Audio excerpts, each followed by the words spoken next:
ಕ್ರಿಸ್ತನನ್ನು ಪ್ರತಿಫಲಿಸುವಂತೆ ನಿಮ್ಮ ಆತ್ಮಗಳನ್ನು ವಾಕ್ಯದಲ್ಲಿ ಬಲಪಡಿಸುವ ಅನುದಿನದ ಧ್ಯಾನ.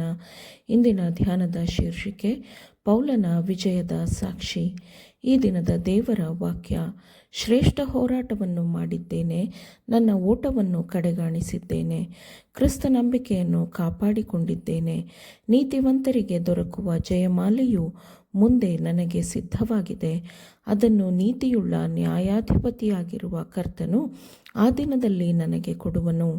2 ತಿಮೋಥೆಯನಿಗೆ 4ನೇ ಅಧ್ಯಾಯ 7 ಮತ್ತು 8ನೇ ವಚನಗಳು. ನಂಬಿಕೆಯ ಮನುಷ್ಯನಾದ ಪೌಲನು ಯಾಕೋಬನ ದರ್ಶನದ ಏಣಿಯನ್ನು ನೋಡುತ್ತಾನೆ. ಇದು ಭೂಮಿಯನ್ನು ಪರಲೋಕದೊಂದಿಗೂ ಮತ್ತು ನಶಿಸುವ ಮನುಷ್ಯನನ್ನು ಅನಂತ ದೇವರೊಂದಿಗೂ ಸಂಪರ್ಕಿಸಿರುವ ಕ್ರಿಸ್ತನನ್ನು ಪ್ರತಿನಿಧಿಸುತ್ತದೆ ಎಂದು ಭಾವಿಸುತ್ತಾನೆ. ತನ್ನನ್ನು ಬೆಂಬಲಿಸುವವನು, ತನ್ನನ್ನು ಸಮಾಧಾನಪಡಿಸುವವನೂ ಆಗಿ ತನಗೆ ಜೀವವನ್ನೇ ಕೊಟ್ಟವನ ಮೇಲೆ ಮೂಲ ಪಿತೃಗಳು ಮತ್ತು ಪ್ರವಾದಿಗಳು ಅವಲಂಬಿಸಿದ್ದರು ಎಂಬುದರ ಬಗ್ಗೆ ಅವನು ನೆನಪಿಸಿಕೊಳ್ಳುವಾಗ ಅವನ, ಅಂದರೆ ಪೌಲನ ನಂಬಿಕೆಯು ಬಲಗೊಂಡಿತು.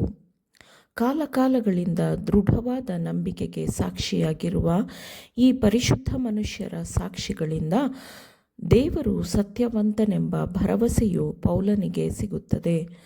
ಕ್ರಿಸ್ತನ ಸುವಾರ್ತೆಯನ್ನು ಸಾರಲು ಮತ್ತು ಧಾರ್ಮಿಕ ಮತಾಂಧತೆ, ಅನ್ಯ ಜನಾಂಗದ ಮೂಢನಂಬಿಕೆ, ಹಿಂಸೆ, ತಿರಸ್ಕಾರ ಇವುಗಳನ್ನು ಎದುರಿಸಲು ಹೊರಟ ಪೌಲನ ಜೊತೆ ಅಪೊಸ್ತಲರು ಕತ್ತಲೆಯ ಜಟಿಲತೆಯ ಅಕ್ರಮಗಳ ನಡುವೆ ಶಿಲುಬೆಯ ಬೆಳಕನ್ನು ಮೇಲೆ ಎತ್ತಿ ಹಿಡಿಯಲು ತಮ್ಮ ಜೀವವೇ ತಮಗೆ ಪ್ರಿಯವೆಂದು ಪರಿಗಣಿಸಲಿಲ್ಲ. ಇವುಗಳ ಮೂಲಕ ಯೇಸು ದೇವರ ಮಗನು, ಲೋಕದ ರಕ್ಷಕನು ಎಂಬ ಸಾಕ್ಷಿಗಳನ್ನು ಪೌಲನು ಕೇಳಿದನು. ಅಟ್ಟಣಿಗೆ, ಸುಡುಗಂಬ, ಕತ್ತಲೆ ಕೋಣೆಗಳು, ಭೂಮಿಯ ಗವಿ ಗುಹೆಗಳಿಂದ ಹುತಾತ್ಮರಾದ ಭಕ್ತರ ವಿಜಯೋತ್ಸವದ ಕೂಗು ಅವನ ಕಿವಿಗೆ ಬೀಳುತ್ತದೆ.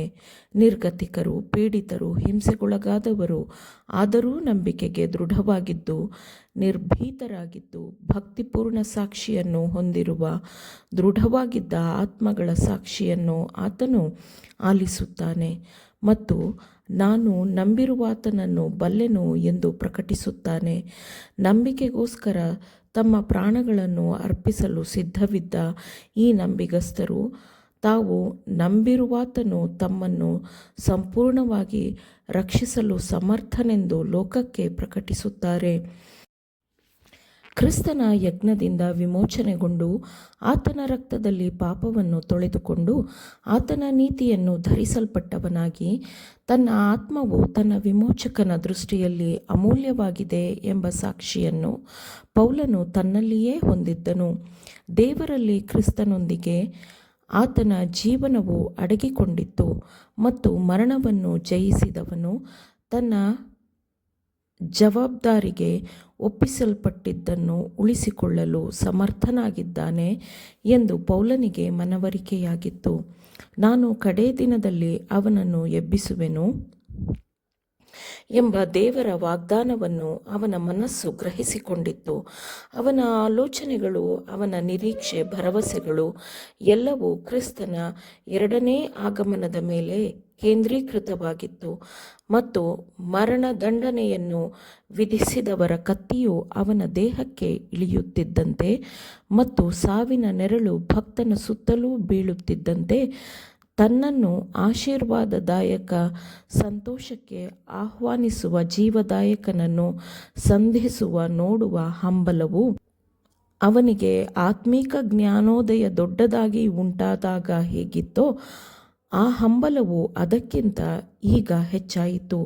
ತನ್ನ ಸ್ವಂತ ಧೈರ್ಯದೊಂದಿಗೆ ಬೆಸೆದುಕೊಂಡಿರುವ ಕ್ರಿಸ್ತನಿಗಾಗಿ ಇದ್ದ ಸಾವಿರಾರು ಸಾಕ್ಷಿಗಳು ಮತ್ತು ತನ್ನ ಸ್ವಂತ ವಿಜಯದ ಸಂತೋಷದ ಮೂಲಕ ಹೇಳಿರುವಂತಹ ಅವನ ಮಾತುಗಳಾದ ಶ್ರೇಷ್ಠ ಹೋರಾಟವನ್ನು ಮಾಡಿದ್ದೇನೆ, ನನ್ನ ಓಟವನ್ನು ಕಡೆಗಾಣಿಸಿದ್ದೇನೆ, ಕ್ರಿಸ್ತ ನಂಬಿಕೆಯನ್ನು ಕಾಪಾಡಿಕೊಂಡಿದ್ದೇನೆ, ನೀತಿವಂತರಿಗೆ ದೊರಕುವ ಜಯಮಾಲೆಯು ಮುಂದೆ ನನಗೆ ಸಿದ್ಧವಾಗಿದೆ, ಅದನ್ನು ನೀತಿಯುಳ್ಳ ನ್ಯಾಯಾಧಿಪತಿಯಾಗಿರುವ ಕರ್ತನು ಆ ದಿನದಲ್ಲಿ ನನಗೆ ಕೊಡುವನು ಎಂಬ ಅವನ ಮಾತುಗಳು ಸಾವಿರಾರು ದುಃಖ ಪೀಡಿತ ಹೃದಯಗಳನ್ನು ಜಾಗೃತಗೊಳಿಸಿದೆ. ಮತ್ತು ಅವನ ಈ ಮಾತುಗಳು, ಅವನ ಧ್ವನಿಯು ತುತ್ತೂರಿಯು ಮೊಳಗುವ ರೀತಿಯಲ್ಲಿ ಎಲ್ಲ ಕಾಲದಲ್ಲಿಯೂ ಮೊಳಗುತ್ತಿದೆ. ಆಮೇನ್. ದೇವರ ವಾಕ್ಯಗಳನ್ನು ಶ್ರದ್ಧೆಯಿಂದ ಆಲಿಸುವವರು ಮಾತ್ರವೇ ಆಗಿರದೆ ಪಾಲಿಸುವವರೂ ಆಗಬೇಕೆಂದು ನಿಮ್ಮನ್ನು ಉತ್ತೇಜಿಸುತ್ತೇನೆ. ಪರಿಶುದ್ಧಾತ್ಮನ ಸಹಾಯದಿಂದ ಆಲಿಸಿದ ನಿಮ್ಮೆಲ್ಲರಿಗೂ ಧನ್ಯವಾದಗಳು. ಮತ್ತೆ ದೈನಂದಿನ ಧ್ಯಾನಕ್ಕಾಗಿ ನಾಳೆ ಸಂಧಿಸೋಣ. ಆಮೇನ್.